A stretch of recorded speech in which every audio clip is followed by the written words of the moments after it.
Leadership isn't about having a title or position. And, that's a misconception we all fall into at some point. We think, oh, I'll lead when I get promoted, or once I get that managerial badge, then I can make a difference. But the truth is, leadership starts right where you are. It's a mindset, not a designation. Yeah, I totally get that. It's such a liberating concept, right? That you don't have to wait on anyone to give you permission to lead. It's freeing, but also kind of intimidating.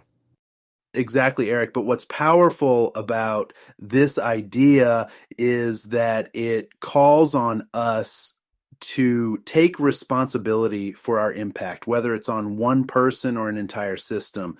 Leadership isn't about hierarchy. It's about showing up, speaking up, and stepping up no matter your role. Remember, the most influential leaders often don't come with official titles. Parents, teachers, community members, they lead by the way they live.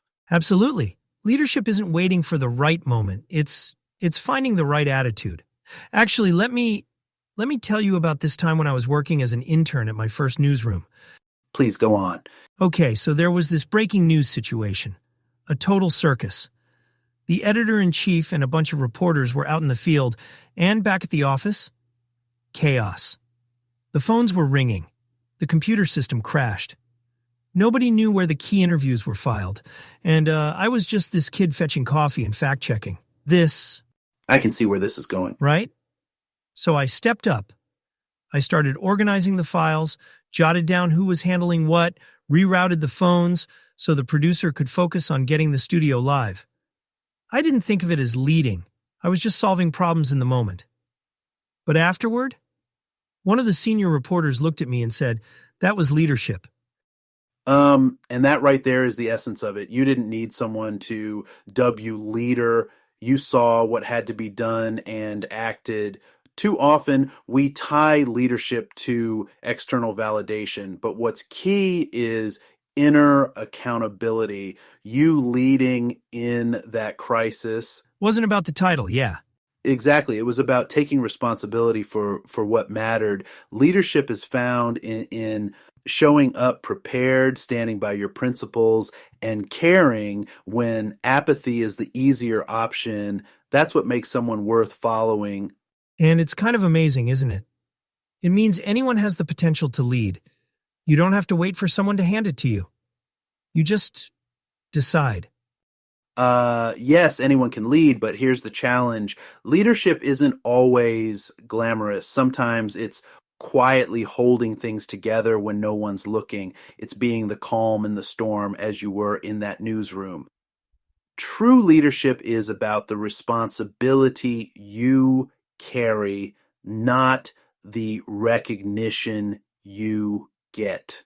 Okay, Andre, but let's get real for a second. You've been working in HR and leadership development for years.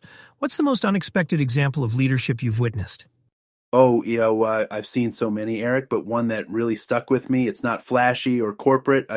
I'll share it quickly. There was this janitor who worked and A janitor? Wow, Andre. I can't wait to hear more about that. But, hearing these stories reminds me of how much leadership also depends on staying connected with people, doesn't it? Calling your team, showing up for others, and keeping those bonds alive. It can be tough in a world where we're all so busy. You're right, Eric. It isn't easy, but when life gets overwhelming, and it will, leaning on your people is what keeps you grounded. I mean, think back to the hardest moments in your life. Who did you call on? Oh, that's so true. I think about times when I felt completely stuck, and it was always those close few, my parents, maybe a friend, who pulled me out of that mental fog. But honestly, I've also been that person who waits too long to pick up the phone. It's like, I don't want to bother anyone, you know? I understand that. We all feel like that sometimes. But here's the thing. Relationships aren't sustained just by grand gestures. It's in the small, consistent moments. Actually, let me share a story. Please do, I'm all ears. All right. So years ago, I was going through a particularly rough patch. Work wasn't clicking. Personal life felt stagnant. I was, questioning a lot about my my purpose. And then out of the blue, a former student called me. This was a kid I hadn't spoken to in years. I didn't even know they had my number. No way. What did they want? They just wanted to thank me. They said something I had said in a seminar years ago had stuck with them and guided them through a difficult decision. And you know what? That call, it completely shifted my mindset. I realized that even when I felt like I wasn't making an impact, my actions had ripple effects. It reminded me why I do what I do. Wow, that's powerful. And it's kind of humbling too, right? Very much so. That one call reminded me that, staying connected isn't just about what we get, it's about what we give. Sometimes being there for someone else is exactly what we need for ourselves. And what about the learn slowly part of this? Like forgiving fast, that makes sense. But why take your time learning? Why not just move on? Here's why. Forgiving quickly, it clears your heart, it frees you from bitterness. But learning, that's about growth. That takes time. It's about sitting with the discomfort, asking yourself questions like, what does this teach me about my boundaries? What does it reveal about my choices? Quick forgiveness, slow understanding. That's where resilience comes from. I like that. Quick forgiveness, slow understanding. It's a rhythm almost. Exactly. And when you combine that with staying connected to your people, you create a powerful support system for them and for yourself. It's how we heal and grow without growing bitter or isolated. That's a lesson worth holding on to. You know, Andre, I've been thinking a lot about what you said. Quick forgiveness, slow understanding. It's such a profound rhythm for growth. And speaking of intriguing ideas, this concept of spiritual flossing, you've got me curious. I mean, I get the literal part. Take care of your teeth, no argument there. But the spiritual aspect, what's the deeper meaning behind that? It's about making space, Eric. Just like flossing removes what doesn't belong in your teeth, spiritual flossing clears out what doesn't belong in your mind or heart.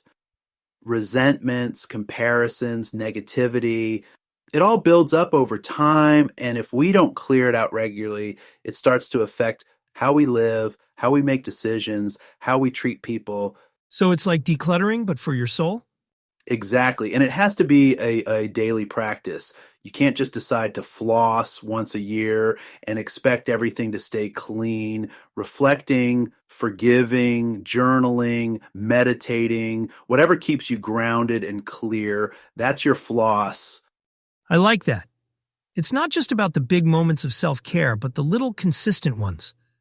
And honestly, that might be harder for people to commit to because, let's face it, routines aren't glamorous. Absolutely, but here's where glamour can trip us up. It's the difference between being impressive and being impactful. A lot of us spend so much energy trying to impress, collecting titles, awards, followers, but impact, that's about the quiet ways you make a difference in the lives you touch, the systems you improve. Yeah, I feel like we've all been caught in that trap. Chasing validation, right? But what does chasing impact over impressiveness look like in real terms? Let me give you an example.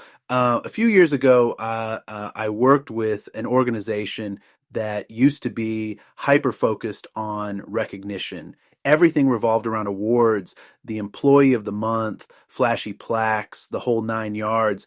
But the funny thing, turnover was high, morale was low, and people weren't collaborating. Too much competition, huh? Exactly. It created a culture of me instead of we. So with some leadership changes, they shifted focus. Instead of individual recognition, they started celebrating team milestones, shared wins, and collective impact. And you know what? Productivity shot up, retention improved because people weren't just working for trophies, they were working for each other. That's such a powerful shift. It's about connection over clout, yeah? Absolutely. And that ties into the idea of chasing excellence over success. Success is fleeting. It's shaped by trends, external validation, and often depends on who's watching. But excellence, that's a commitment to growth, integrity, showing up fully, and doing your best, even when no one sees. Kind of like building a foundation that won't crumble no matter what? Exactly, Eric. When you chase excellence, success has no choice but to follow because you've built something it can trust. And that's the legacy you want to leave both personally and professionally. I love that. This whole idea of clearing what doesn't serve you, focusing on team impact, and chasing excellence, it all comes down to being intentional, doesn't it? It does. Intentionality is the thread that connects everything, whether it's flossing, literally or spiritually, choosing impact over applause, or pursuing excellence instead of quick wins. It's about living with purpose. And when you do that, you don't just grow, you help others grow alongside you. Andre, this has been such a great conversation. I feel like I've got a lot to think about, and maybe floss a bit more. That's the goal, Eric. And to everyone listening, remember it's not about being perfect. It's about being present, grounded, and intentional in how you show up every day. Be clear, be kind, and yes, floss. And on that note, thanks for spending time with us today. Andre, you've inspired me yet again. Any final words? Just this, chase excellence, clean your teeth and your soul, and call your people. And if you do that, you're building a life not just worth living, but worth sharing. Couldn't have said it better. Thanks for tuning in, and we'll catch you next time.